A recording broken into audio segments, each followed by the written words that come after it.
Bapak Ibu, alhamdulillah selain sudah dirugikan 22 partisipan. tidak semua orang. Supados tidak menyangkolong terlalu malam karena Bu Moria pastinya harus istirahat dengan banyak.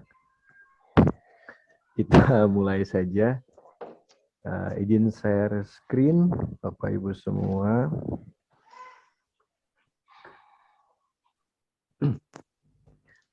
Baik, Assalamualaikum warahmatullahi wabarakatuh. Waalaikumsalam warahmatullahi Waalaikumsalam warahmatullahi wabarakatuh. Alhamdulillahirabbil alamin hadana li hadza wa ma kunna linahtadiya laula an hadanallah. Asyhadu an la ilaha illallah wa asyhadu anna Muhammadan abduhu wa rasuluh. Amma ba'du. Allahumma shalli ala sayyidina Muhammad wa ala ali sayyidina Muhammad. Puji syukur kehadirat Allah Subhanahu wa taala selalu kita panjatkan.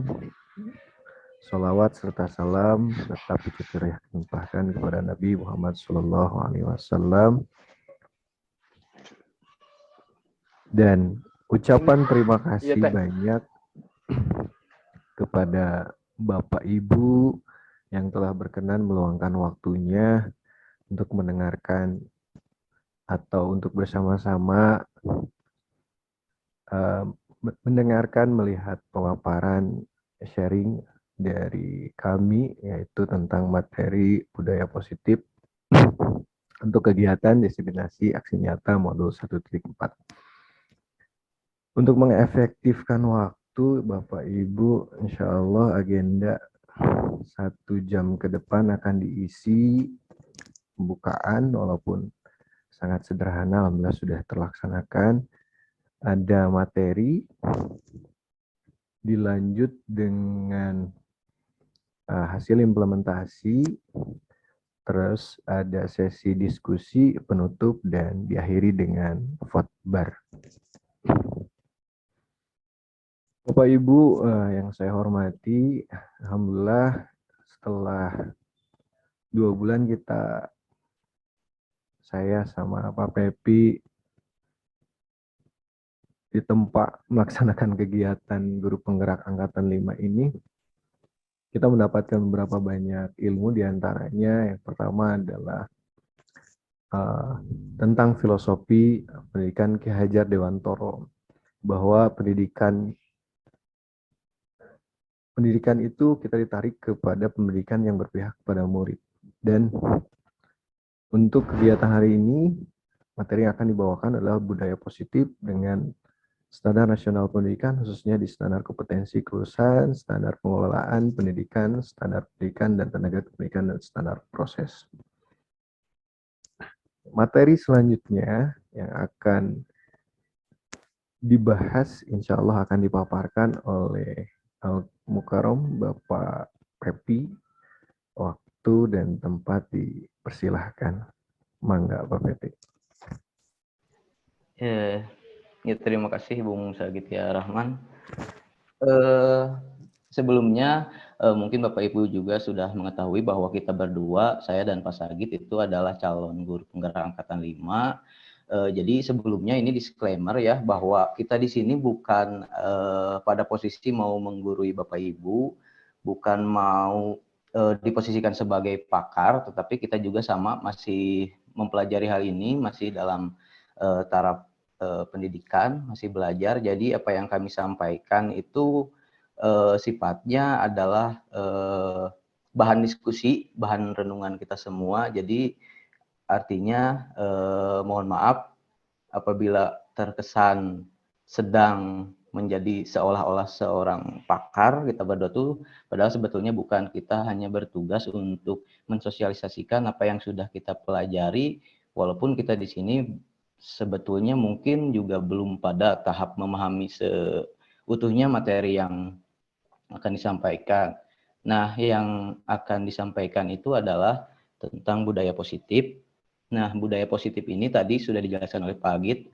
Budaya positif ini berlandaskan dari filosofinya Ki Hajar Dewantara tentang pendidikan yang berpihak kepada murid dan tentang yang tadi tentang standar nasional pendidikan. Nah, next Pak Agit. Nah, pengertian budaya positif dalam pendidikan yang kami terima adalah budaya positif ini adalah situasi yang terbentuk dari kebiasaan-kebiasaan yang memiliki nilai kebajikan, sehingga terciptanya lingkungan yang menyenangkan, aman, nyaman untuk murid bertumbuh, serta dapat menjaga dan melindungi setiap murid dari hal yang kurang bermanfaat atau bahkan mengganggu proses perkembangan potensi murid. Jadi, dalam kurikulum yang terbaru, program guru penggerak ini kan sebagai kepanjangan tangannya Kemendikbud untuk mensosialisasikan kurikulum yang terbaru. Nah, di kurikulum yang terbaru ini ada yang disebut atau ada yang ingin dituju, yaitu tentang budaya positif. Next, Bagit. Nah, budaya positif ini bisa tercipta itu ketika unsur-unsur pembentuknya terpenuhi. Jadi dalam budaya positif itu dibentuk satu dari disiplin positif dan nilai-nilai kebaikan universal. Yang kedua ada tentang teori motivasi, hukuman, penghargaan dan restitusi. Yang ketiga ada keyakinan kelas. Yang keempat ada kebutuhan dasar manusia. Yang kelima ada restitusi yang di dalamnya ada 5 posisi kontrol guru dan segitiga restitusi. Oke, nah jadi kelima poin ini adalah penunjang untuk menuju budaya positif. Nah, yang pertama untuk menunjang budaya positif itu harus diterapkannya disiplin positif. Nah, dari apa yang kami pelajari, disiplin itu maknanya adalah merupakan cara seseorang untuk mengontrol dan menguasai dirinya sendiri untuk memilih tindakan yang mengacu pada nilai-nilai kebaikan universal. Itu artinya dirinya menghargai sehingga mencapai tujuan mulia yang diinginkan. Artinya makna disiplin dalam pemaknaan disiplin positif adalah upaya seseorang untuk mengontrol dan menguasai dirinya sendiri. Oke, harus berasal dari dirinya sendiri, bukan dengan adanya bujukan atau paksaan dari pihak yang lain. Next, Pak Git. Nah, maksud disiplin juga itu sudah lama sebetulnya. Jadi kurikulum Merdeka ini Kemendikbud yang sekarang ingin back to the roots gitu, ingin kembali ke akar dari Ki Hajar Dewantara. Jadi kita punya seorang tokoh pendidikan, Ki Hajar Dewantara, yang pada kekiniannya justru pemikirannya itu justru jarang dipakai. Nah, sekarang pemikiran Ki Hajar Dewantara ingin digelorakan kembali. Nah, Ki Hajar Dewantara dalam pemikirannya itu mengatakan bahwa disiplin itu adalah di mana ada kemerdekaan, disitulah harus ada disiplin yang kuat. Sesungguhnya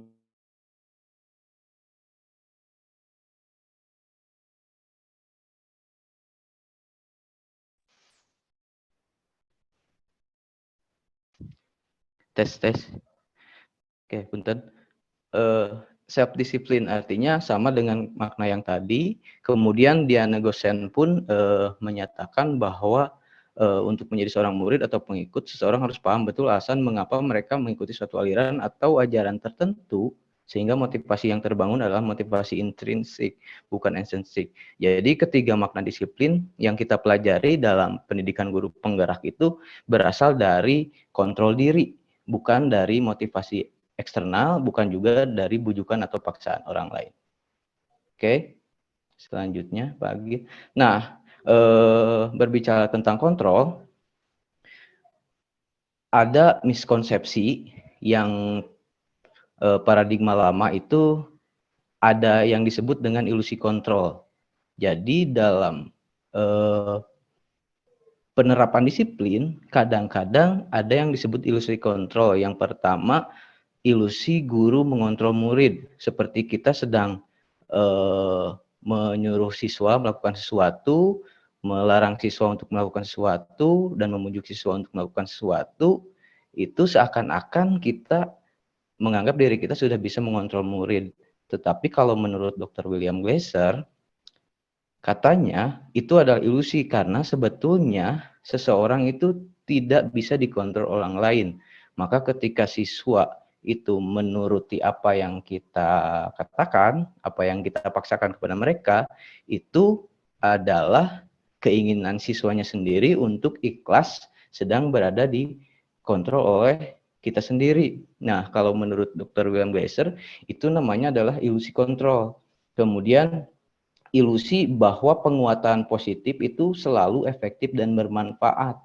Ketika kita memberikan reward, ketika kita memberikan pujian, katanya ketika siswa senang dengan pujian kita dan kita kasih hadiah, menurut William Glasser itu pun juga sebuah ilusi.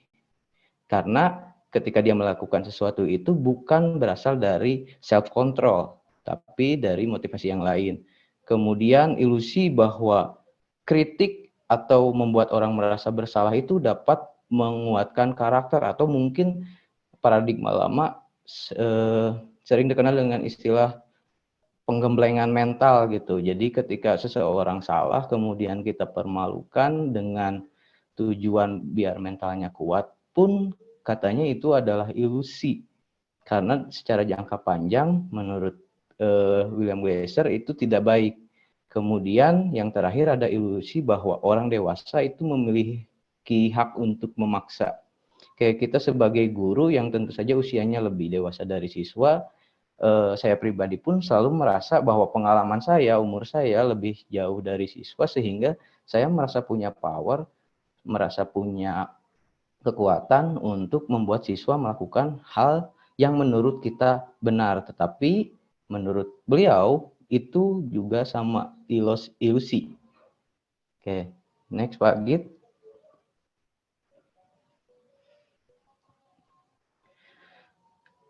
Nah, untuk terciptanya budaya disiplin positif, itu katanya apa yang kita pelajari harus ada perubahan paradigma. Jadi apa yang kita lakukan saat ini, apa yang kita lakukan sebelumnya itu masih dalam tahapan stimulus respon. Artinya siswa atau murid hanya merespon apa yang kita stimuluskan, apa yang kita rangsangkan oleh reward, oleh punishment, atau oleh aturan. Sementara seharusnya disiplin yang positif itu berasal dari dalam diri murid itu sendiri. Nah, sebagai contoh, kalau stimulus respon, itu kita dan murid itu merasa bahwa kebutuhan kita sama. Padahal menurut pakar bahwa realitas guru dan siswa itu akan pasti berbeda karena bahkan hidupnya itu berbeda, jiwa zamannya itu ada gap generasi. Kemudian stimulus respon melihat semua orang itu selalu melihat hal yang sama, padahal setiap orang memiliki gambaran yang berbeda. Guru mempunyai point of view tersendiri, sementara siswa pun demikian. Nah, stimulus respon kita mencoba mengubah orang agar berpandangan sama dengan kita karena kita yang tahu.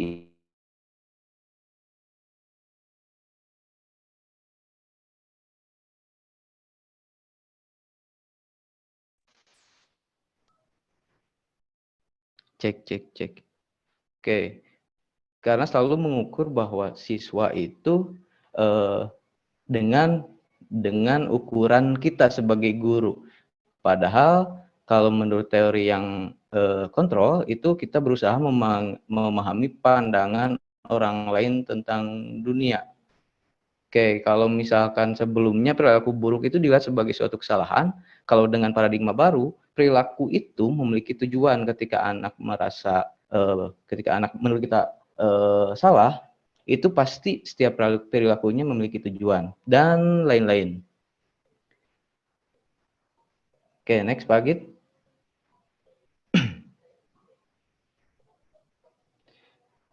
Nah,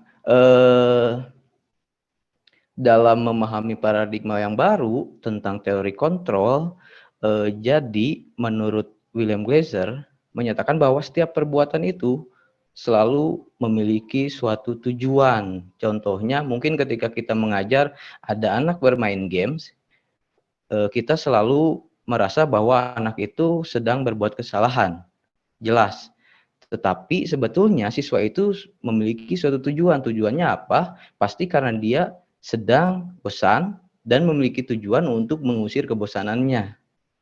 Itu. Kemudian selanjutnya menurut Dian Gosen mengungkapkan bahwa dengan mengaitkan nilai-nilai kebaikan yang diyakini seseorang, maka motivasi intrinsiknya akan terbangun sehingga menggerakkan motivasi dari dalam untuk dapat mencapai tujuan mulia yang diinginkan. Jadi menurut paradigma yang baru kita pelajari ini, setiap peraturan, setiap kesepakatan itu harus dikaitkan dengan nilai-nilai kebaikan.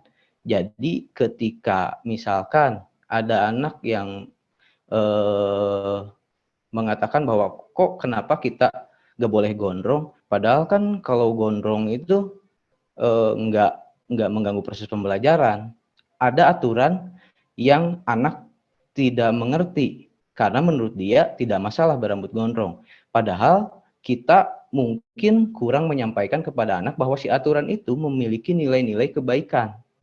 Seperti misalkan ketika anak gondrong, maka akan terjadi kesenjangan sosial karena ketika semua anak dibebaskan rambutnya, model rambutnya bermacam-macam, nantinya ada kesenjangan di mana ada sekelompok anak yang berambut bagus, sekelompok anak yang minder karena rambutnya tidak bagus, dan ada sekelompok anak yang tidak bisa mengikuti pergaulannya dengan berambut bagus. Nah, nilai-nilai kebaikan itulah yang harus lebih ditonjolkan daripada aturan kalau menurut paradigma yang baru yang kita pelajari. Jadi anak-anak ketika berambut rapi, dia itu menghargai dirinya sendiri karena dia sudah melakukan tindakan yang bisa mencegah atau meminimalisir kesenjangan sosial. Oke, nah kalau nilai kebaikan dalam pendidikan kita oleh Kemendikbud sudah dikerucutkan dengan istilah profil pelajar Pancasila, beriman, bertakwa, berhak mulia, mandiri, bernalar kritis, berkebinekaan global, bergotong royong, dan kreatif. Next, Pak Git. Nah, kemudian untuk mencapai disiplin positif, tentu saja manusia kan bergerak itu ada dorongan. Entah dorongan dari lingkungan, dorongan yang lain, kemudian kita melakukan sesuatu untuk menghindari sesuatu, ketidaknyamanan, atau kita melakukan sesuatu untuk mendapatkan yang kita mau. Nah, hal ini disebut sebagai motivasi. Jadi yang menggerakkan manusia untuk melakukan sesuatu itu motivasi. Nah, dalam paradigma baru, untuk mencapai budaya positif, guru itu harus mengerti motivasi siswanya. Itu. Oke, next Pak Git. Nah, menurut Dian Gosen, ada 3 motivasi perilaku manusia, dibagi kepada 2 jenis. Yang pertama, motivasi ekstrinsik, yaitu motivasi yang berasal dari luar.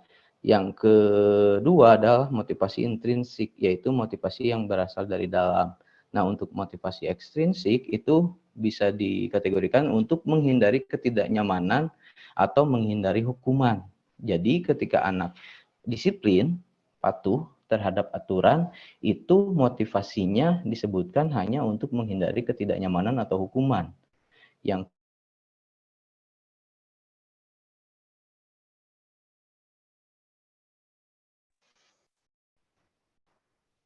cek. Yang kedua, yaitu untuk mendapatkan imbalan atau penghargaan dari orang lain. Nah, yang kita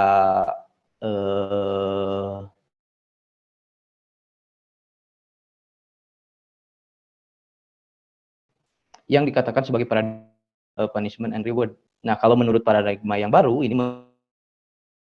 katanya itu disiplinnya disebut sebagai disiplin yang negatif. Karena mereka bertindak bukan atas dorongan dirinya sendiri. Yang ketiga, yaitu untuk menjadi orang yang mereka inginkan dan menghargai diri sendiri dengan nilai-nilai yang mereka percaya. Jadi ini adalah motivasi intrinsik. Jadi ketika anak-anak siswa kita misalkan piket di kelas, nah kalau misalkan hanya dengan taat aturan itu berarti motivasi intrinsik, karena misalkan takut kena denda, atau misalkan takut dimarahi wali kelas, atau takut kena julidan dari teman-teman sekelasnya. Nah, tetapi ketika tumbuh dari motivasi intrinsik, artinya anak tersebut menjaga kebersihan agar dirinya nyaman di kelas, agar dirinya sehat, agar misalkan tidak terkena flu atau alergi karena banyaknya debu, maka dia sudah tidak melihat aturan lagi, tetapi dia melaksanakan hal tersebut untuk menghargai dirinya sendiri dan menaikkan value atau nilai yang mereka percaya. Oke, Pak Git, next.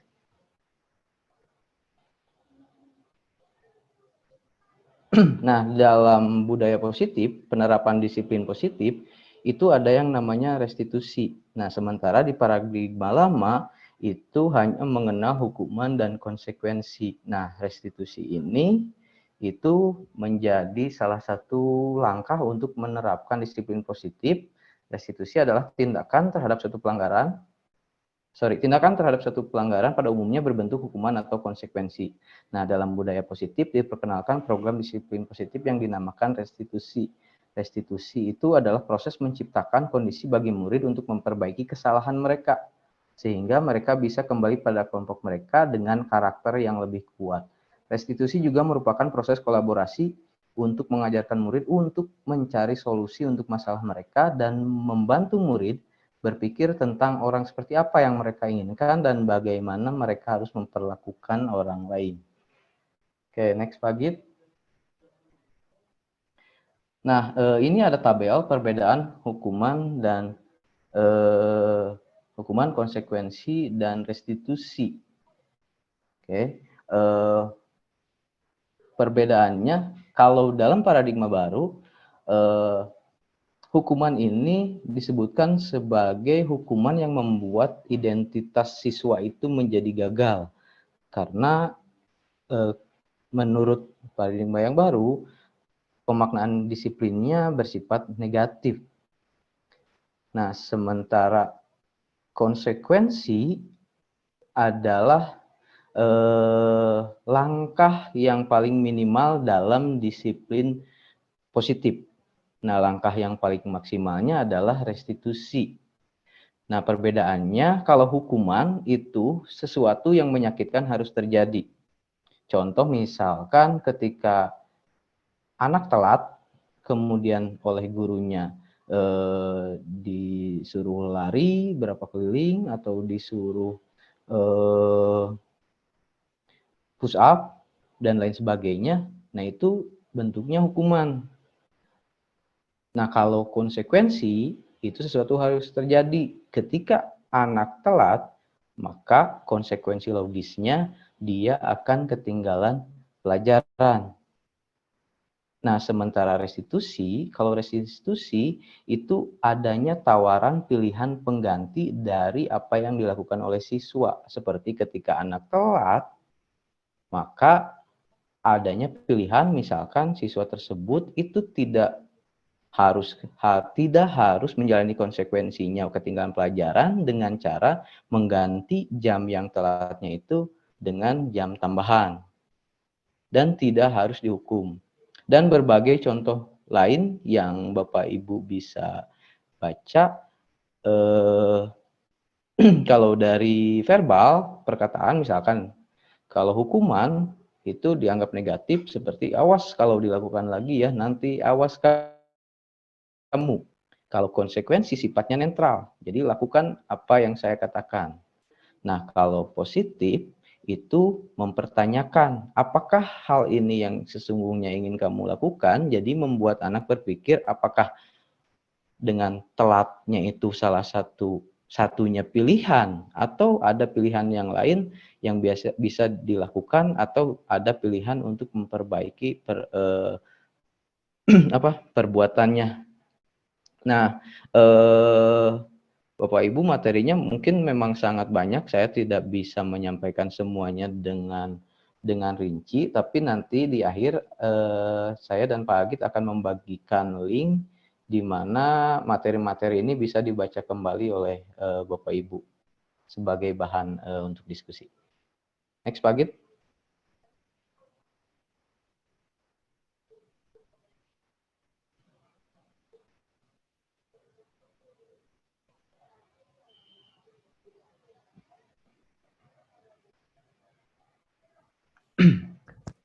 Tes. Ya, baik untuk kegiatan presentasi selanjutnya, ya benar ya yang dikatakan oleh Bung Pepi, ya kita hanya menyampaikan kembali apa yang sudah kita pelajari dan berusaha berupaya semaksimal mungkin agar bisa di-share ke teman-teman gitu. Jadi jikalau ada kesalahan ya memang sama-sama lagi proses sharing dan sama-sama lagi proses belajar. Baik, melanjutkan presentasi dari Bung Pepi yang sudah dijelaskan bahwa mewujudkan disiplin positif dan budaya sekolah disiplin positif, yaitu tadi sudah dibahas bahwa ada paradigma baru yang dinamakan sebagai restitusi, di mana ketika kita bahas kembali dan kerucutkan kembali untuk implementasi restitusi ini, ada yang dinamakan sebagai keyakinan kelas dan mengapa bukan peraturan kelas. Ada yang dinamakan keyakinan kelas dan peraturan kelas. Yang jadi poin penting adalah mengapa harus ada keyakinan kelas, mengapa tidak peraturan kelas saja. Untuk menjawab pertanyaan ini, mengapa kita memiliki peraturan tentang penggunaan helm pada saat mengendarai motor roda 2? Kemungkinan jawaban kita dan jawaban Bapak Ibu adalah untuk keselamatan. Sebagai sampel kedua, mengapa kita memiliki peraturan tentang penggunaan masker dan mencuci tangan setiap saat? Kemungkinan jawaban kita adalah untuk kesehatan dan atau untuk keselamatan. Mungkin memaknai peraturan di sini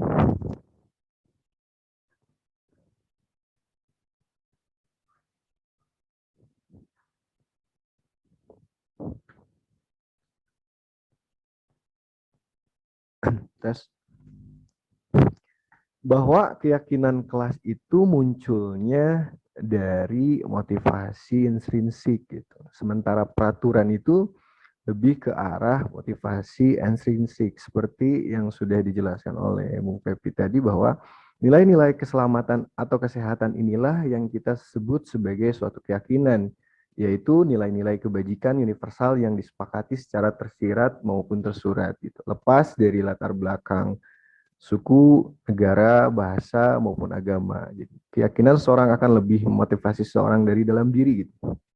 Seorang akan lebih tergerak dan bersemangat untuk menjalankan keyakinannya, daripada hanya sekedar mengikuti serangkaian peraturan tertulis. Murid-murid pun demikian, mereka perlu mendengarkan dan memahami arti sesungguhnya tentang peraturan-peraturan yang diberikan. Apa nilai-nilai kebajikan di balik peraturan tersebut, apa tujuan utamanya, dan menjadi tidak tertarik atau takut sehingga hanya sekedar mengikuti serangkaian peraturan-peraturan yang mengatur mereka tanpa memahami tujuan mulianya.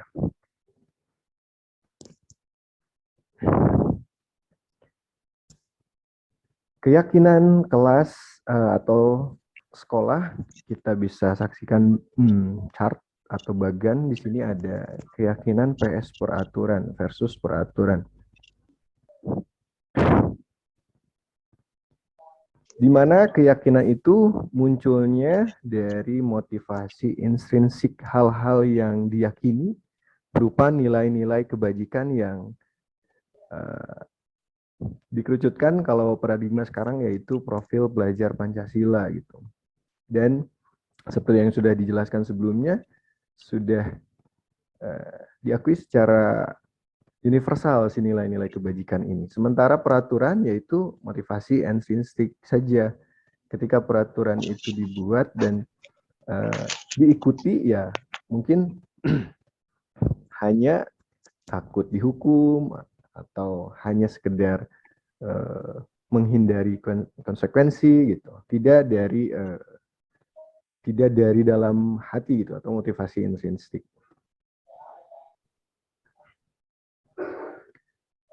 Di sini ada prosedur pembentukan keyakinan kelas di sekolah. Yang pertama adalah mempersilahkan warga sekolah atau murid-murid di sekolah atau di kelas untuk bercurah pendapat tentang peraturan yang perlu disepakati di sekolah atau di kelas. Khususnya untuk cakupan kecil, kita bisa mulai dari kelas. Mungkin untuk skala besar, itu tarafnya di manajemen pemangku kebijakan di sekolah mungkin. Ya, kita coba dari komunitas terkecil yaitu kelas. Yang kedua adalah mencatat semua masukan-masukan para murid di papan tulis atau di kertas, di mana semua anggota kelas warga sekolah bisa melihat hasil dari curah pendapat tersebut. Selanjutnya, susunlah keyakinan kelas sesuai prosedur pembentukan keyakinan sekolah. Gantilah kalimat-kalimat dalam bentuk negatif menjadi positif. Yang keempat, tinjau kembali daftar curah pendapat yang sudah dicatat. Setelah keyakinan kelas selesai dibuat, maka semua warga dipersilahkan meninjau ulang dan menyetujui dengan menandatangani keyakinan kelas tersebut. Selanjutnya, keyakinan kelas tersebut bisa diletakkan di dinding di tempat yang mudah dilihat oleh semua warga kelas. Hal tersebut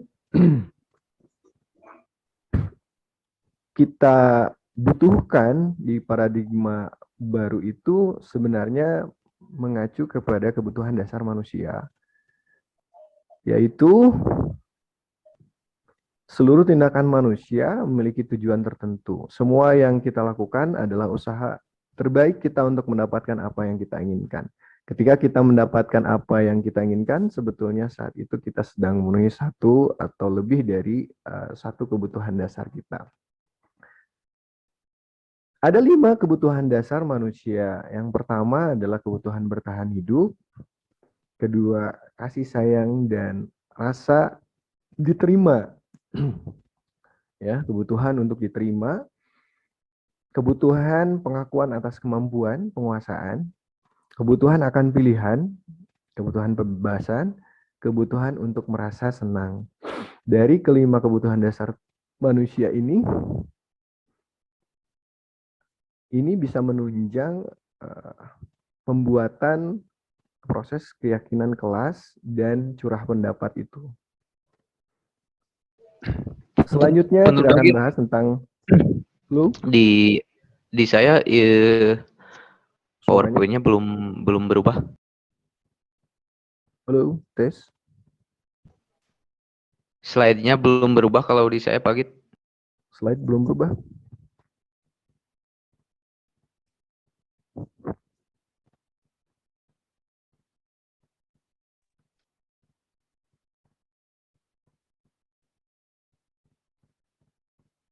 Sip. Oke.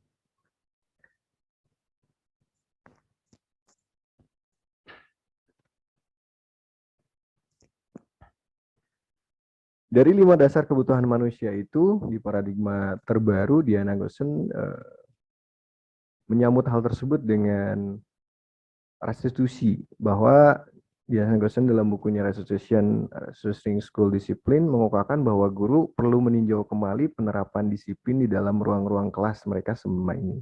Apakah telah efektif, apakah berpusat memerdekakan dan membenarkan murid, bagaimana dan mengapa, melalui serangkaian riset. Nah, William Glasser ini berkesimpulan bahwa ada 5 posisi kontrol yang bisa diterapkan oleh seorang guru, orang tua, ataupun atasan dalam melakukan kontrol. Kelima posisi kontrol ini, diantaranya yang pertama ada penghukuman, pembuat rasa bersalah, teman, pemantau, dan manajer.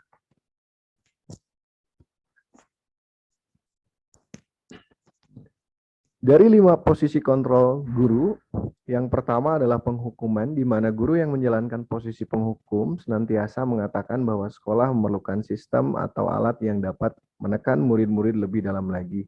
Ketika murid melanggar, maka guru akan memberikan hukuman baik fisik maupun hukuman verbal. Posisi kontrol kedua, di mana guru bertindak sebagai pembuat rasa bersalah. Pada posisi ini, guru akan bersuara lembut, namun guru akan menciptakan suasana yang tidak nyaman bagi muridnya, sehingga murid akan merasa bersalah atau rendah diri. Posisi kontrol guru ketiga yaitu menjadi teman, di mana guru pada posisi ini tidak akan membuat murid tidak nyaman, namun akan berusaha mengontrol murid dengan persuasi atau bujukan. Selanjutnya ada pemantauan. Guru sebagai posisi ini akan mengawasi muridnya berdasarkan peraturan yang berlaku. Guru akan menindaklanjuti pelanggaran murid dengan menerapkan teori stimulus respon dan memberikan konsekuensi yang sesuai. Dan posisi kontrol guru yang kelima adalah manajer. Dalam posisi ini, guru akan berdiskusi dengan murid, mempersilahkan mereka mempertanggungjawabkan perilakunya, mendukung murid agar dapat menemukan solusi atas permasalahannya sendiri. Bapak Ibu dapat melihat di tabel bahwa ada perilaku kontrol negatif, ada perilaku kontrol positif, dan ada manajer. Maaf. Ada kontrol diri.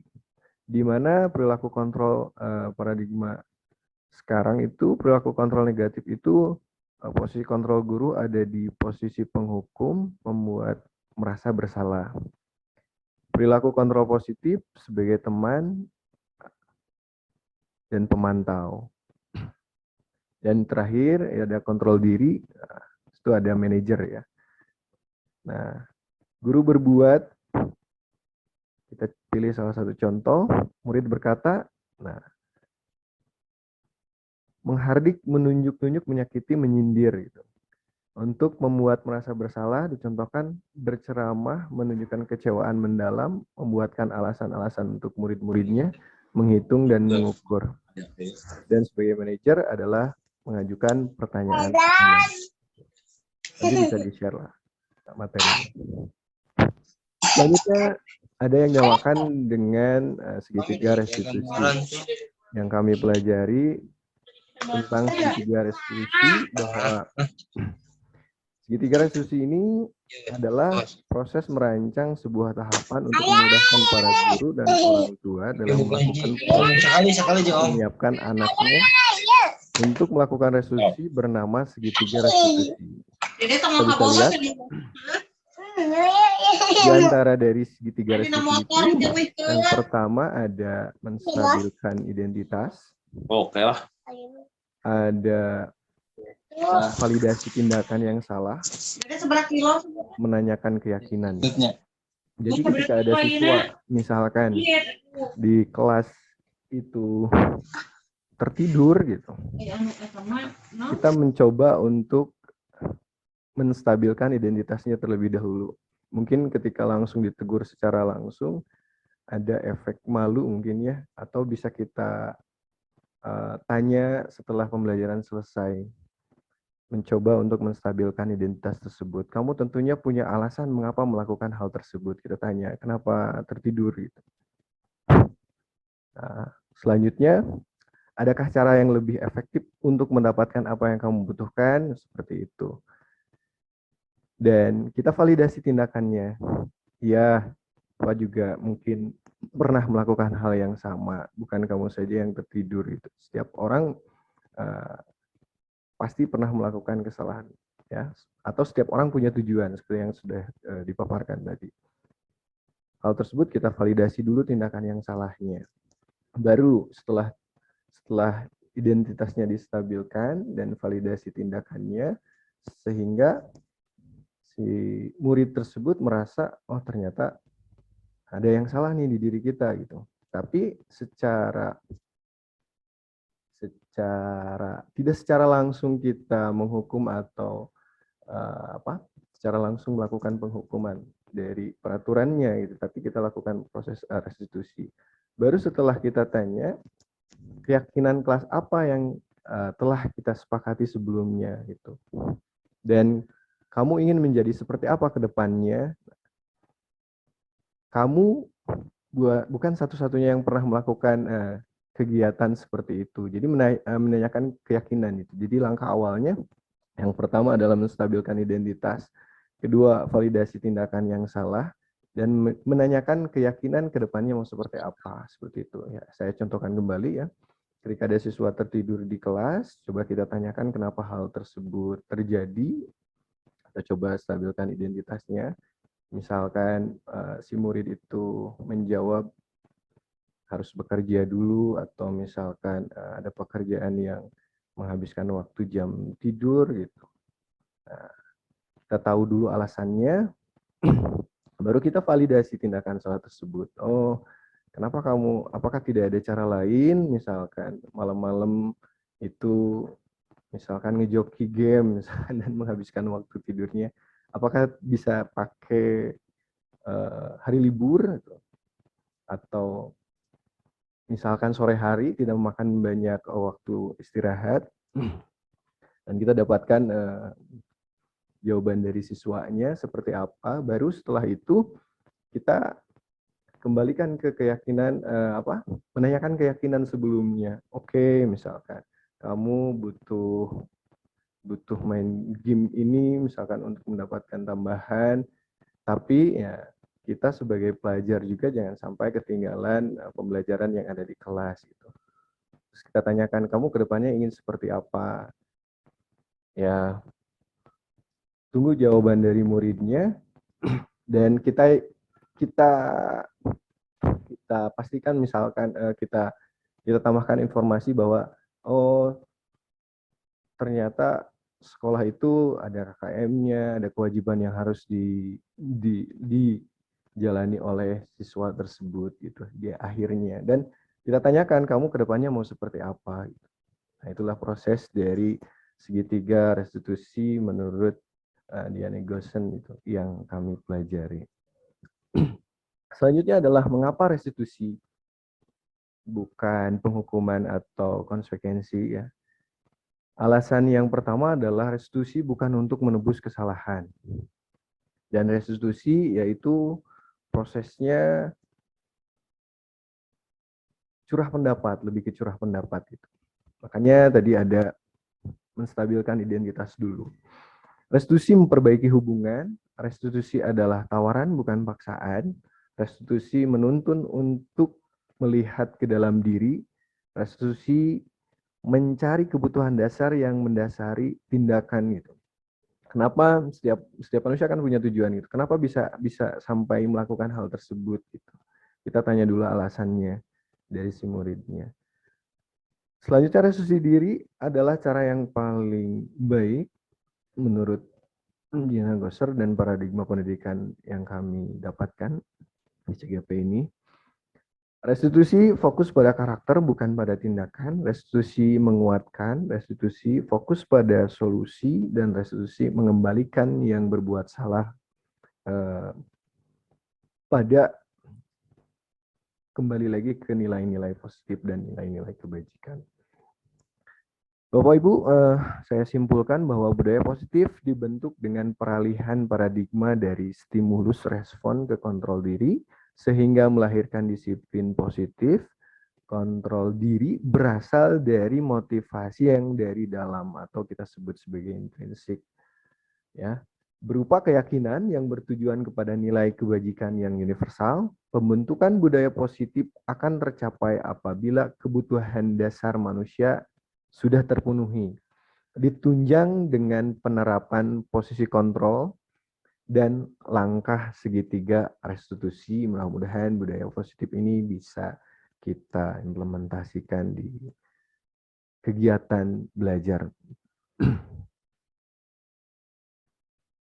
Nah, ini Bapak Ibu disajikan dalam bagan hubungan disiplin positif teori kontrol by William Glasser ini.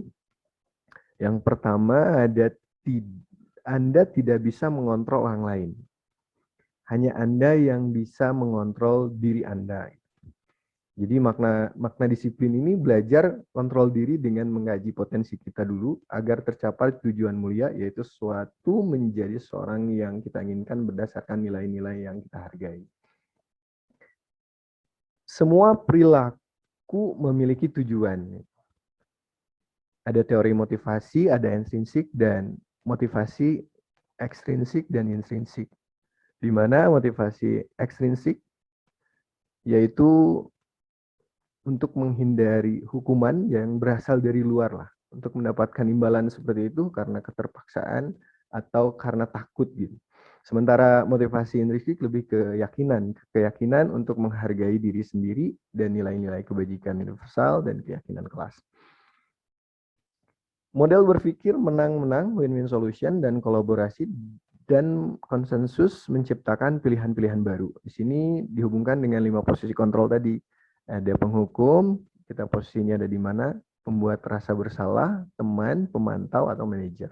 Dilanjutkan dengan proses penyelesaian segitiga restitusi. Gitu. Ketika ada problem dari murid, kita bisa menggunakan proses segitiga restitusi ini, di mana kita coba tanya dulu dengan menstabilkan identitasnya, memvalidasi kebutuhannya, dan menanyakan keyakinan kelas atau keyakinan selanjutnya. Realisasi kebutuhan kita berbeda. Kita berusaha memahami pandangan orang lain tentang dunia. Setiap orang memiliki gambaran berbeda. Nah, ini kembali ke 5 kebutuhan dasar manusia, di mana ada penguasaan atau kebebasan, kasih sayang dan rasa diterima, kesenangan dan kebebasan. Mungkin sekian itu pemaparan materi tentang budaya positif di sekolah. Nah, ke depan ini akan dijelaskan oleh Bung Pepi tentang implementasinya di kelas tentang keyakinan kelas ini. Mangga, Bung Pepi. Yo, makasih Bung. Untuk sekarang kita berdua itu sudah melakukan percobaan di kelas kita masing-masing mengimplementasikan tentang budaya disiplin positif, tentang keyakinan atau kesepakatan kelas. Pak Git bisa di next.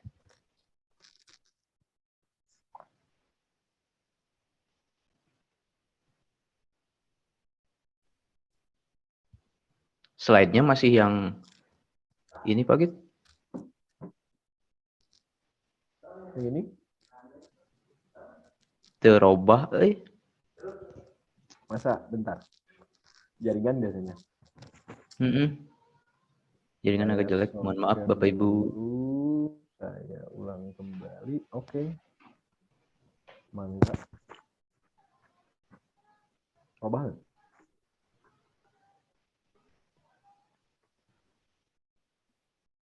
Belum muncul. Di yang lain muncul nggak? Muncul, di aku muncul. Oke, sebentar.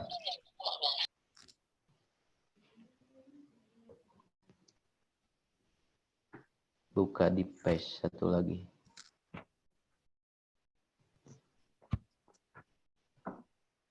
Recording in progress.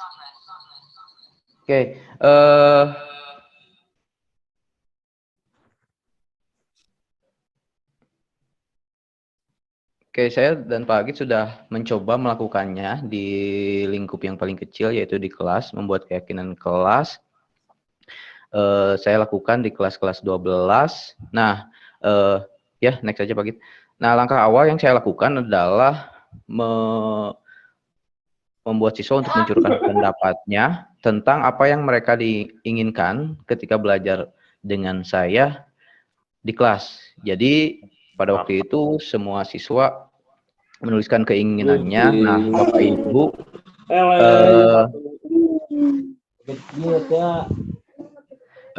tentu saja siswa itu sangat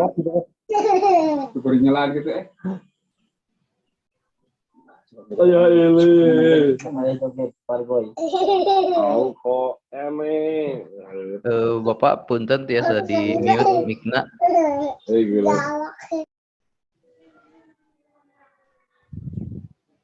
Oke, jadi yang pertama tentu saja siswa sangat liar menuliskan keinginannya. Ada yang nggak mau ada PR, ada yang boleh dengerin guru sambil dengerin lagu, ada yang pengen pakai jaket terus, ada yang pengen nggak mau dirajia rambutnya kalau gondrong, dan lain sebagainya. Tentu saja itu adalah hal-hal disampaikan siswa ketika dia dibebaskan untuk mencurahkan pendapatnya mengenai keinginannya. Nah, tetapi guru di sini, saya di sini pada waktu itu, karena setiap kesepakatan dan keyakinan itu harus merujuk kepada nilai-nilai kebajikan. nilai-nilai kebaikan, nilai-nilai profil pelajar Pancasila. Ketika ada anak yang menulis keinginannya tidak mau ada PR, nah sementara dalam mengerjakan PR itu ada nilai kemandirian yang bisa diambil oleh siswa. Jadi kita kasih tahu bahwa dalam mengerjakan PR itu ada nilai kemandirian loh, ada hal-hal yang baik loh. Nah, di situ kemudian ada daya tawar dari guru terhadap siswa sehingga siswa ya udah tuh Pak, boleh ada PR, tapi Pak kita tuh terlalu banyak, misalkan sudah terlalu banyak guru yang memberikan PR. Nah, kita tawarkan lagi misalkan dengan cara memberi pengertian bahwa oke, Bapak nanti memberikan PR akan selalu bertanya dulu kepada kalian apakah pekan ini kalian sudah terlalu banyak PR atau tidak. Atau misalkan ketika mengerjakan tugas di sekolah mau tidak mau kalian harus menyelesaikannya, tidak dibawa ke rumah kalau tidak mau ada PR. Hingga akhirnya anak sendiri yang menulis tentang kesepakatan itu. Dari keinginan kemudian berubah menjadi keyakinan yang disepakati oleh kelas. Oke, jadi kita bimbing agar keinginan anak itu tidak terlalu nyeleneh dan masih dalam koridor nilai-nilai kebaikan universal. Nah, next Pak Git. Nah, kemudian saya menyuruh mereka untuk membuat respon dari kesepakatan yang mereka buat tersebut dalam bentuk poster dengan harapan sih idealnya nanti bisa ditempel di dinding-dinding kelas dengan membuat poster kesepakatan kelas yang sifatnya tidak kaku gitu, tidak kaku seperti aturan, tetapi sifatnya adalah kesadaran mereka sendiri terhadap nilai-nilai atau keyakinan-keyakinan yang sebelumnya sudah disepakati. Nah, kita bisa lihat apa yang mereka buat seperti ada kesepakatan bahwa boleh mendengarkan musik, tetapi lihat situasinya. Misalkan ketika guru sedang menugaskan mereka belajar mandiri, misalkan mengerjakan modul di kelas, ya tentu saja kan tidak mengganggu proses pembelajaran keseluruhan. Jadi silahkan dengarkan musik. Tetapi ketika guru sedang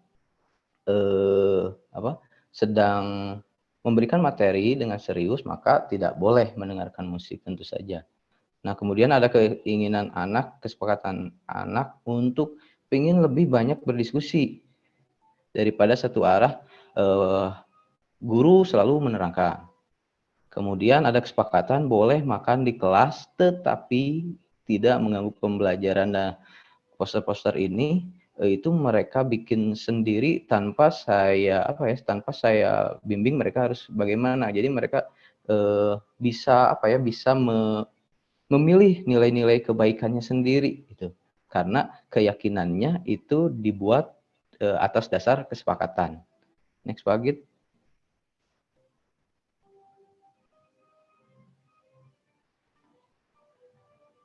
Ya, itu yang saya coba terapkan dan tentu saja memang belum ideal, belum sempurna karena hanya baru satu kali dilakukan dengan metode yang kita pelajari di program pendidikan guru penggerak. Mungkin selanjutnya kita bisa dengarkan sesi sharing dari Pak Agit yang menerapkan juga di kelas. Silakan Pak Agit.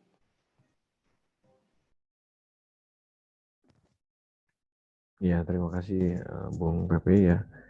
Sebenarnya sama ya seperti yang sudah dipaparkan oleh Bung Pepe, kita mencoba membuat kesepakatan kelas untuk membangun keyakinan kelas. Dimulai dengan back to simple, saya mencoba untuk mensederhanakannya. Jadi si siswa itu saya berikan kartu kuning ya, bukan pelanggaran, hanya untuk sekedar menulis curah pendapat dari siswa yang memang di awal sangat liar sekali gitu tentang kesepakatan kelasnya ya. Kembali lagi kita sebagai posisi kontrolnya mungkin manajer ya mencoba untuk mengembalikan ke proses nilai-nilai kebajikan dan profil pelajar Pancasila gitu, di mana kesepakatan itu kita cari titik tengahnya atau win-win solutionnya seperti apa tanpa menghilangkan nilai kebajikan dan profil pendidikan Pancasila seperti itu. Sama prosesnya sampai di akhir ada beberapa kesepakatan kelas dan sisanya dibuat menjadi keyakinan kelas setelah didiskusikan jalan tengahnya seperti itu. Hasil akhirnya saya coba buat poster juga dan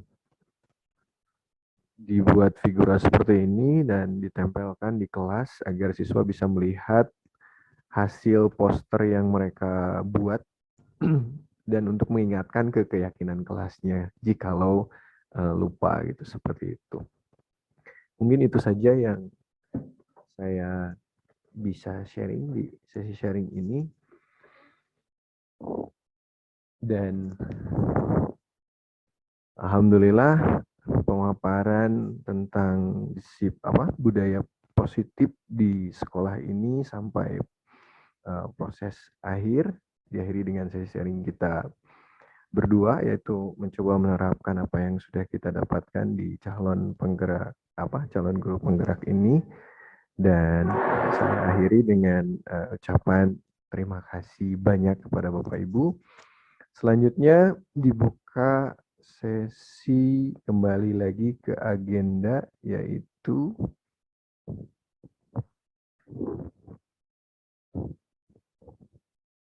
diskusi sudah, hasil implementasi. Oh ya, diskusi.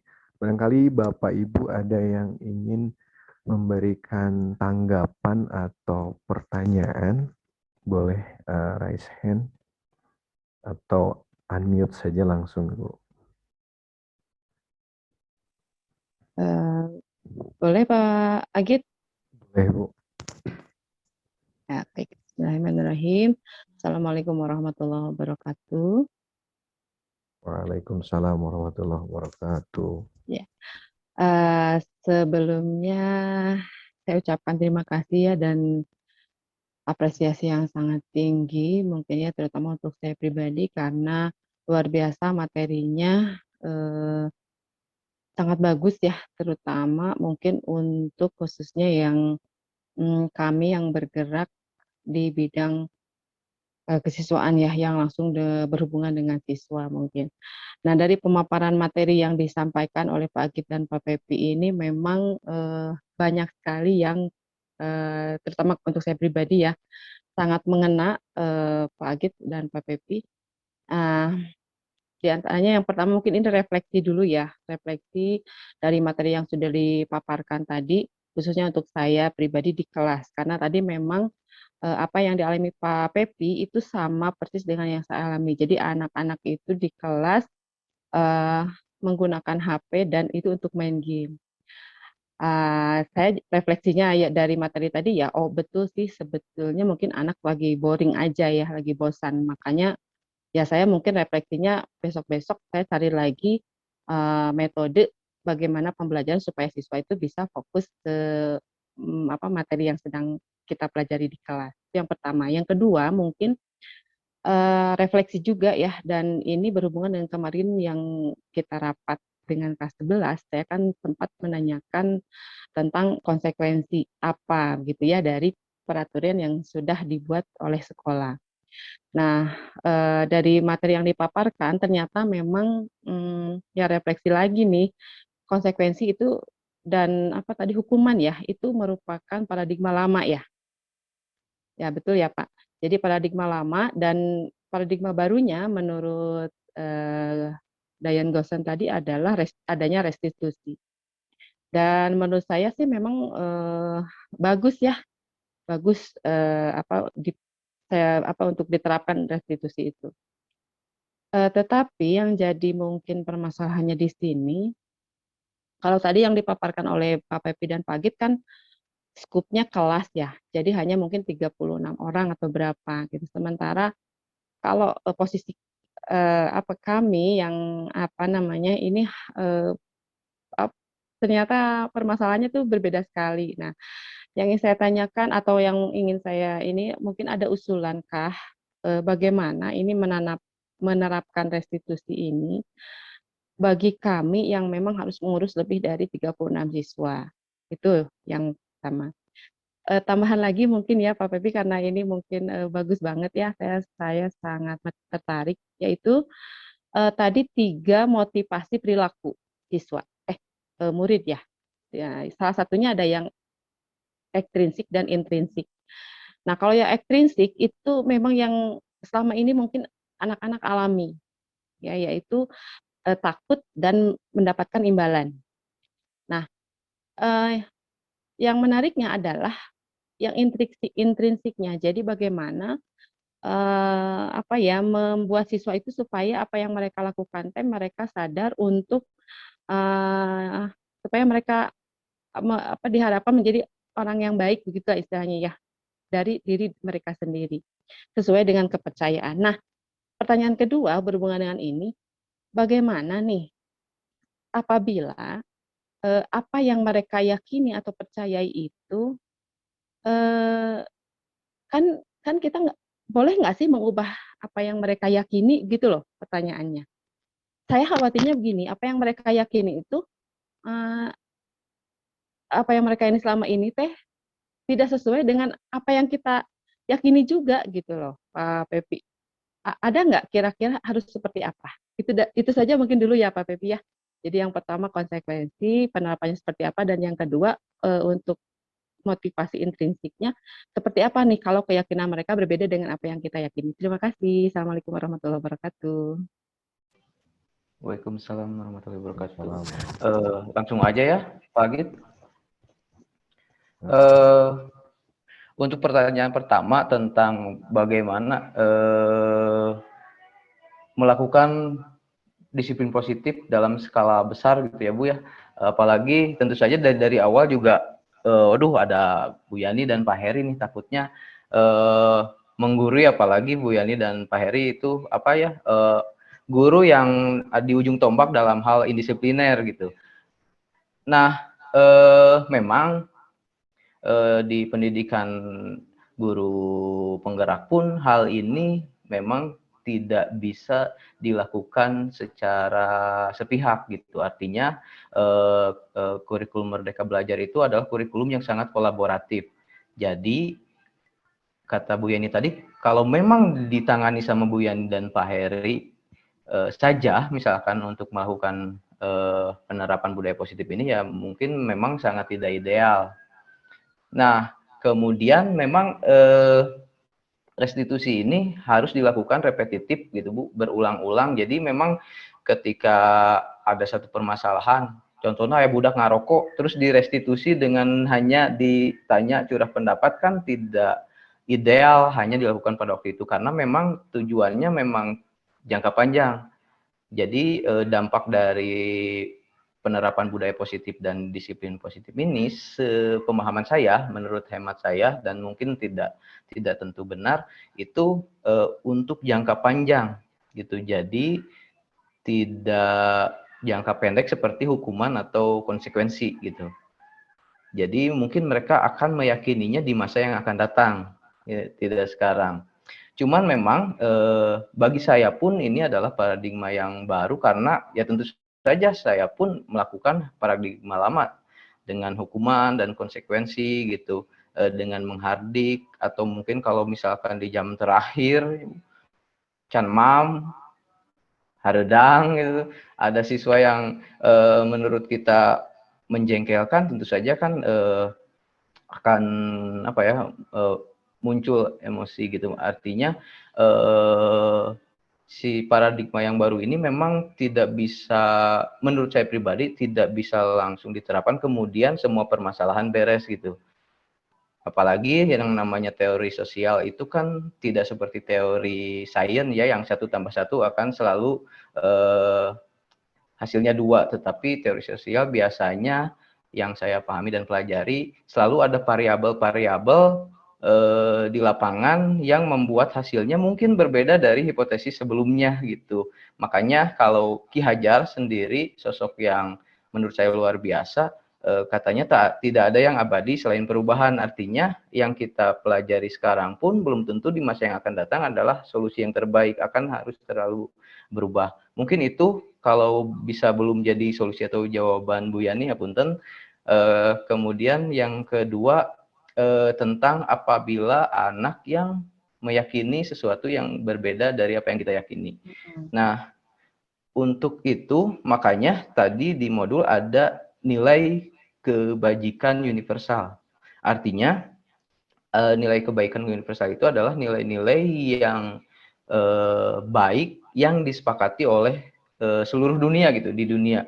Seperti tanggung jawab, mandiri, gotong royong, itu nilai-nilai yang baik yang dimanapun disepakati sebagai hal-hal yang baik. Artinya tentu saja ketika ada anak yang meyakini sesuatu di luar nilai kebajikan universal, tentu saja kita harus merubah itu. Gitu. Artinya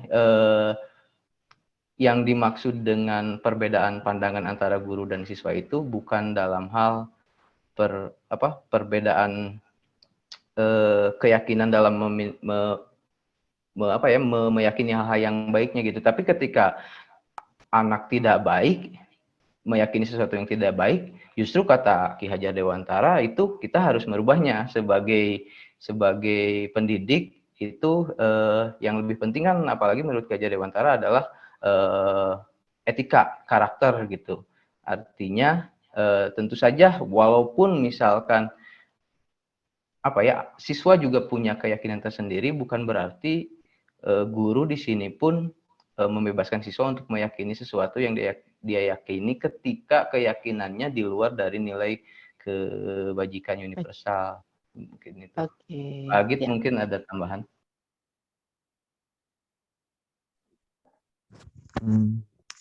Mungkin hanya menambahkan sudah cukup runtut dan jelas yang dipaparkan oleh Bung Pepi. Benar sekali bahwa untuk penerapan restitusi ini yang saya pahami juga membutuhkan waktu, Bu, waktu dan kontinuitas itu.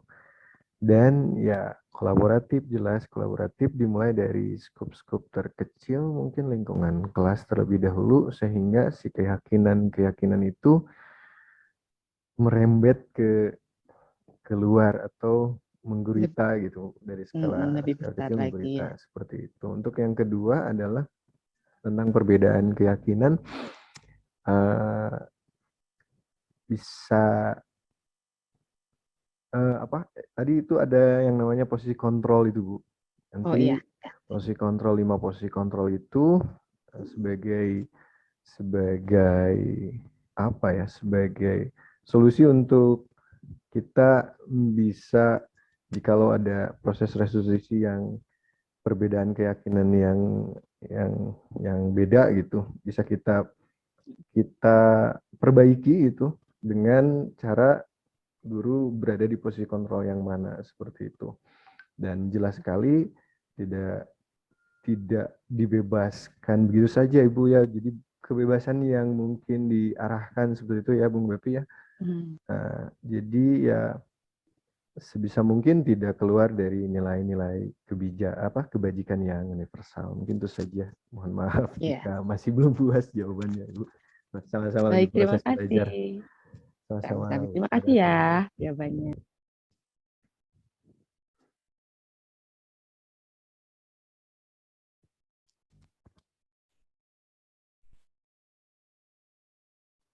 Boleh Bapak Ibu, barangkali ada yang mau memberikan tanggapan atau pertanyaan, satu atau dua lagi. Izin mengemukakan pendapat, boleh? Boleh, Bu. Biasanya sharing ilmu. Ya. Ya, bismillah. Ya. Bismillahirrahmanirrahim. Assalamualaikum warahmatullahi wabarakatuh. Ibu dan Bapak, terima kasih banyak mungkin kepada kedua pemateri kita. Sebetulnya kalau saya secara pribadi seperti flashback masa lalu, recall mata kuliah teori konseling begitu. Jadi begitu Pak Agit dan Pak Pepi membahas tentang William Glasser, bermunculan kembali berbagai teori yang pernah dikaji selama kuliah begitu. Tapi ada beberapa mungkin yang baru yang mungkin sebelumnya tidak saya pelajari, sehingga melalui pertemuan ini ya alhamdulillah dapat pencerahan untuk kembali mungkin diimplementasikan dalam pelaksanaan konseling ataupun digunakan dalam sebuah strategi untuk memecahkan masalah siswa. Berdasarkan apa yang Pak Agit dan Pak Pepi kemukakan tadi, William Glasser ini salah satu tokoh psikologi kelompok humanistik ya, yang menentang sekali teori-teori stimulus respon karena memang itu bertentangan.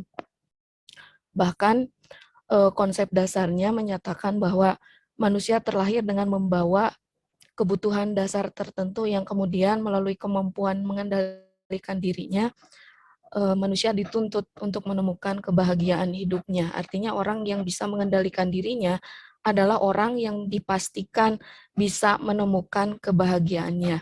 Karena berdasarkan beberapa teorinya, yang mungkin salah satunya teori realitas, di sana ada strategi yang dinamakan WDEP, yang mana W itu menyatakan tentang kebutuhan dasar manusia, kemudian D itu berkaitan dengan, mohon maaf ya, saya lihat catatan boleh ya, soalnya tadi saya nyatet. D itu berkaitan dengan direction atau bagaimana caranya seseorang mengarahkan dirinya sendiri untuk mencapai keinginan ataupun kebutuhannya tersebut.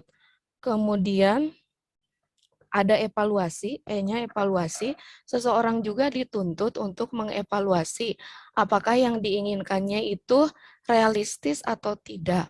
Kemudian bisa diarahkan atau tidak, sehingga nanti muncul di dalamnya pengendalian diri. Dan yang terakhir, berdasarkan 3 rangkaian strategi itu, yang terakhirnya adalah planning.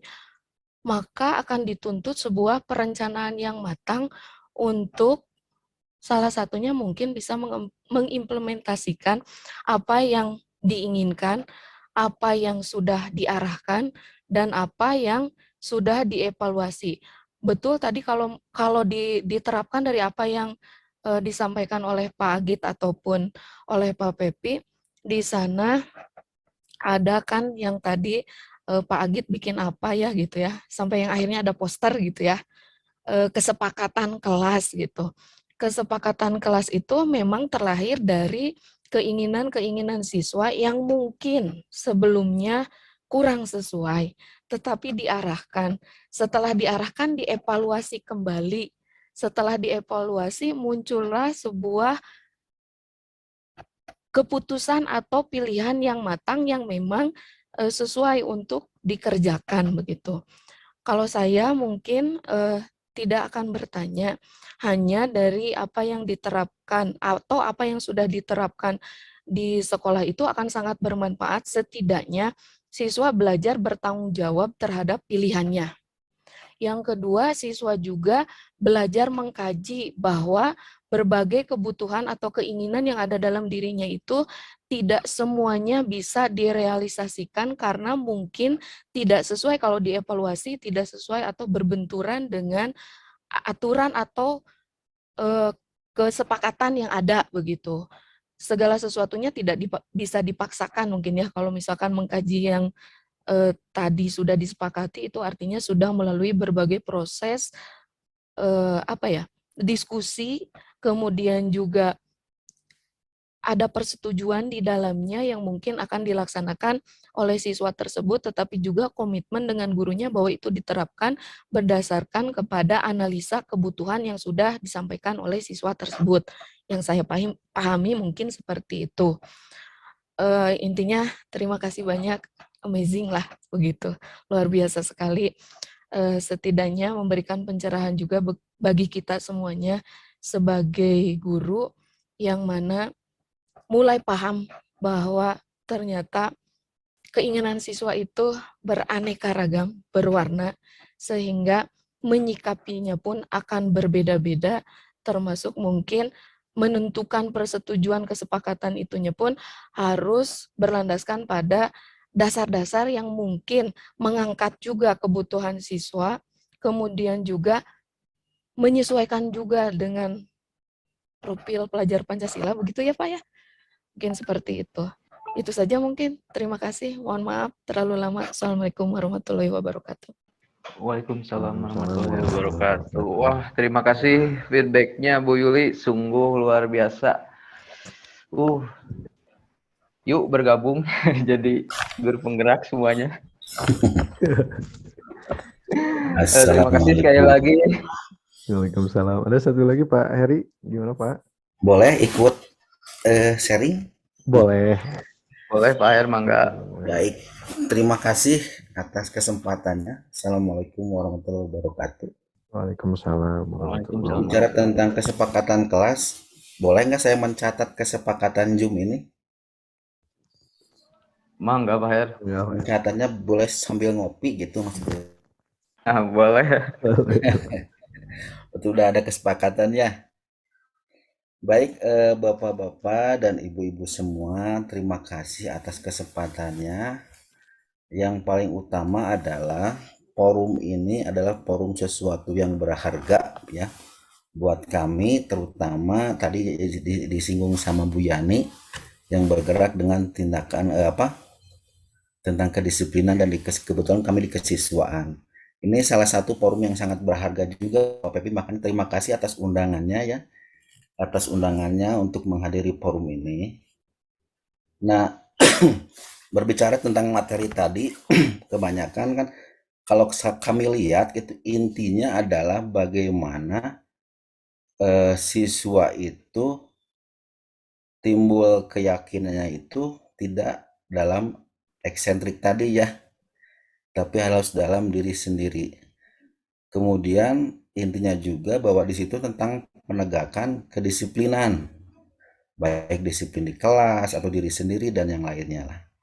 Nah, tadi saya sependapat dengan pendapat Bung Sagit tentang bahwa ini memerlukan proses ya, tidak harus sekarang dilaksanakan kemudian beberapa hari akan tercapai. Saya kira itu membutuhkan waktu juga ya, dan harus dari lingkup yang terkecil dulu. Kemudian yang di kelas juga yang harus kita bawahi bahwa keyakinan di kelas itu kan dari berbagai macam siswa, ini ada 36 siswa. Bagaimana menyikapinya kalau misalnya keyakinan siswa yang satu itu ternyata ditolak oleh keyakinan siswa yang lainnya. Misalnya kesepakatan kayak tadi kata Bro Pepi sama Bung Sagit itu keyakinan si A menulis anu, tapi bagaimana kalau si siswa yang satu itu tidak sependapat dengan seperti itu. Nah, ini bagaimana solusinya gitu. Kalau misalnya dari beberapa pendapat itu ada siswa yang boleh nggak Pak makan, katanya tadi ya, kata Pak Pepi boleh makan nggak di kelas. Nah, tapi ada juga pasti siswa yang tidak sekeyakinan seperti itu ya. Atau boleh nggak sambil mendengarkan musik. Ada juga siswa yang lain yang tidak suka mendengarkan musik. Bagaimana solusinya seperti itu? Itu paling minta sharingnya saya. Kemudian terakhir adalah intinya kalau saya garis bawah itu adalah bagaimana menanamkan kewajiban kepada siswa bahwa disiplin itu bukan hanya sebatas kewajiban gitu, tapi disiplin itu lebih dari kewajiban, jadi bisa lebih daripada kebutuhan gitu. Nah, itu yang saya dari awal itu pengen menanamkan ke ke siswa disiplin bukan hanya sebatas kewajiban, tapi disiplin sudah menjadi kebutuhan. Nah, itu minta sharingnya lah gitu ya dari Bapak Ibu semua, kemudian dari Pak Pepi juga, Pak Sagit juga sebagai materi hari ini. Yang pertama tadi bagaimana solusinya, minta sharingnya untuk menumbuhkan keyakinan dari beberapa satu kelas dulu ya, dari satu kelas itu berbeda keyakinannya dan pilihannya mencatat dan yang lainnya. Yang kedua, bagaimana solusinya untuk menjadikan siswa itu disiplin itu bukan hanya sebatas kewajiban. Kalau kewajiban otomatis kan merasa tadi eksentrik tadi ya, terpaksa. ada kewajiban jadi harus dilakukan, tapi tidak timbul dalam diri sendiri. Tapi kalau sudah menjadi kebutuhan, saya yakin anak itu nggak akan disuruh dan yang lainnya karena itu udah kebutuhan, udah intrinsik dalam kontrol diri masing-masing. Itu barangkali Bung Sagit sama Bro Pepi, terima kasih atas kesempatannya. Mohon sharingnya. Assalamualaikum warahmatullahi wabarakatuh. Assalamualaikum warahmatullahi Waalaikumsalam wabarakatuh. warahmatullahi wabarakatuh.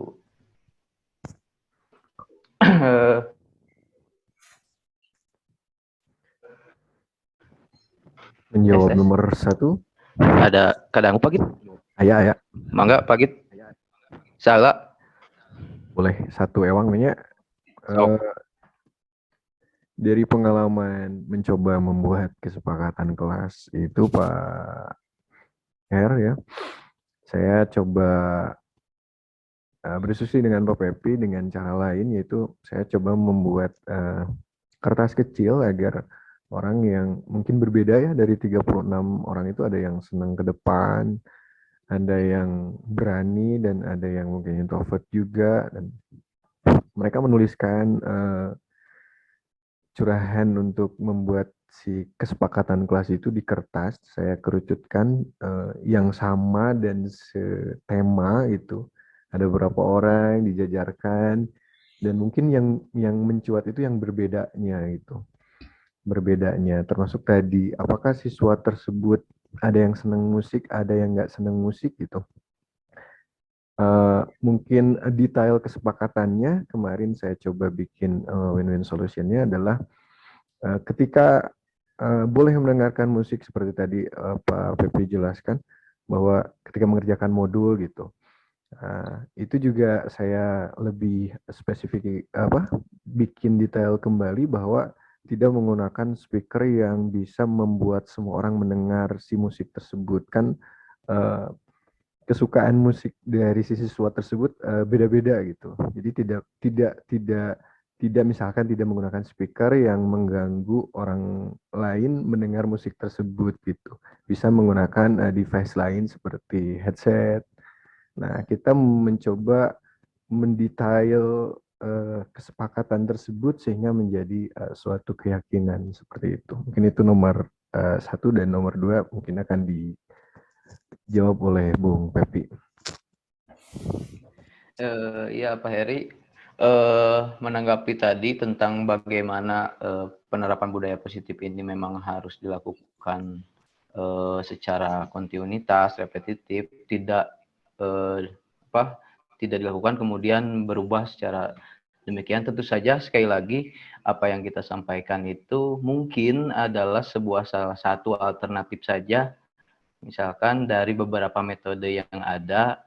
Artinya apa yang dilakukan Pak Heri sama Bu Yani di lapangan, tentu saja Pak Heri dan Bu Yani punya insting dan pengalaman yang lebih tahu, kenal medan untuk membuat bagaimana situasi menjadi kondisi lebih disiplin dan lain-lain. Jika menuju upacara kan mungkin guru lemah lembut untuk membariskan ratusan orang siswa, pasti perlu penekanan. Artinya dalam hal-hal tertentu apa yang kita sampaikan itu bukan berarti mau secara radikal mengubah sesuatu secara cepat, tapi continue dan dilakukan kolaboratif dan repetitif.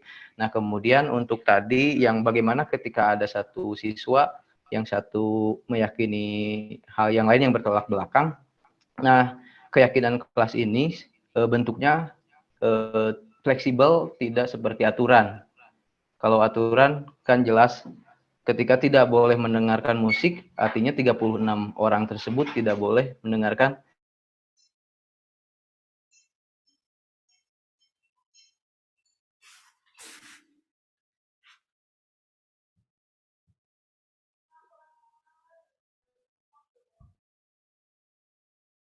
musik. Tetapi kalau keyakinan kelas dalam proses restitusi, guru itu kita mempelajari tentang gaya belajar. Anda sambil mendengarkan musik, ada yang senang belajar dengan hening. Nah, ketika ada perbedaan tersebut, kita kasih pilihan untuk orang yang ingin mendengarkan musik. Apakah ada alternatif lain ketika teman Anda tidak atau terganggu ketika Anda mendengarkan musik?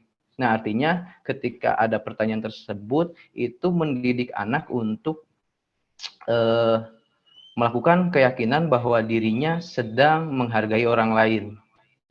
Gitu. Begitu pula sebaiknya ketika orang yang senang hening tetapi mengizinkan temannya mendengarkan musik, misalkan dengan speaker sekalipun, kita yakini bahwa dia sedang melakukan proses menghargai orang lain dan itu menaikkan value atau kehormatan bagi dirinya sendiri.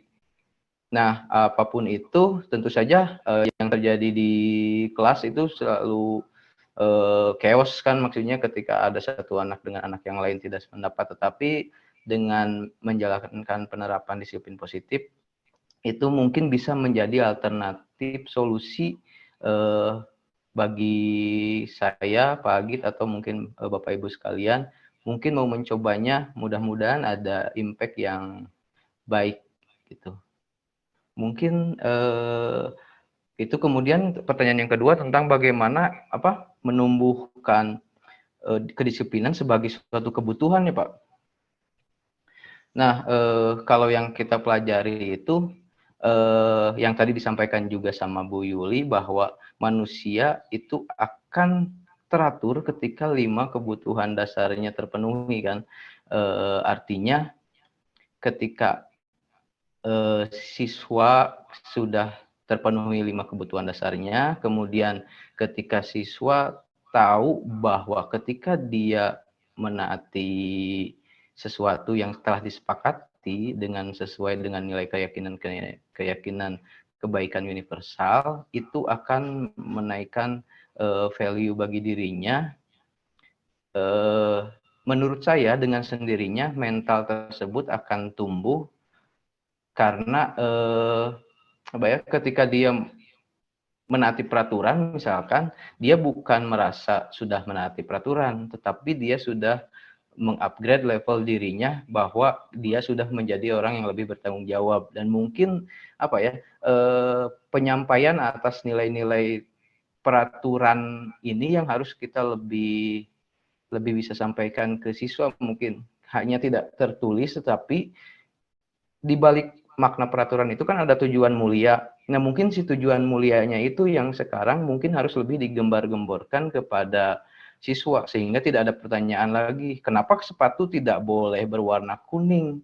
Kan tidak mengganggu proses pembelajaran. Kalau peraturan dimaknai secara tertulis kan hanya seperti itu. Jadi tidak merasa aturan itu sebagai kebutuhan. Tetapi ketika kita jelaskan bahwa aturan tersebut untuk meminimalisir kesenjangan sosial, untuk meminimalisir perbedaan kelas ekonomi, misalkan terlihat dari sepatunya yang mahal, yang murah, ketika kita samaratakan sepatu berwarna hitam tidak mencolok, artinya dia bisa lebih paham ketika dia memakai sepatu hitam. Satu, dia menjadi siswa yang tidak egois, dia menjadi siswa yang meminimalisir kesenjangan sosial, dia menjadi siswa yang lebih peka terhadap status sosialnya orang lain, dan bagi saya itu akan membuat siswa menaati peraturan secara disiplin dan membuat ketika melakukan tersebut dia merasa butuh karena nilai-nilai baik akan mulai tumbuh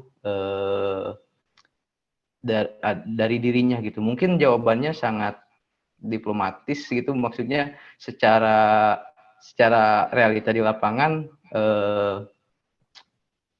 belum terlalu aplikatif karena saya sendiri dalam hal ini masih dalam tahap belajar, jadi mohon maaf apabila tidak terlalu solutif. Terima kasih.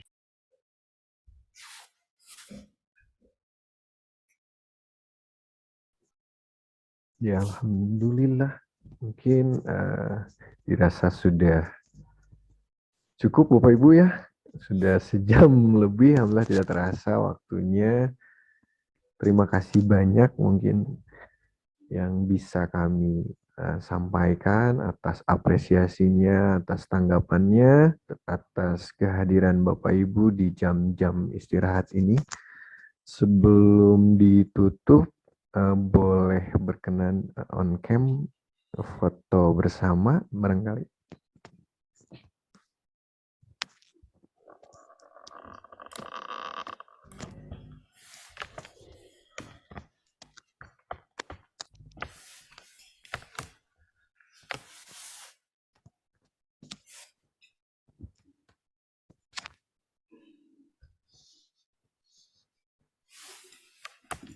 Pak Pepi mangga di Akbar Pak Pepi.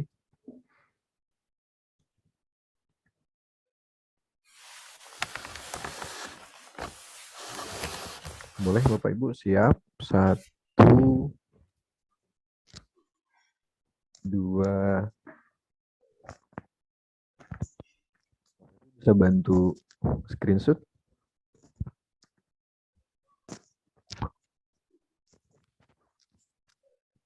1, 2, 3.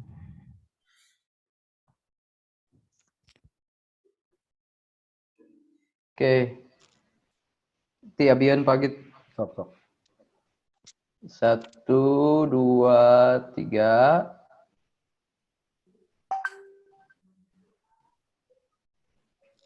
Sekali lagi. 1, 2, 3. Oke, sekali lagi.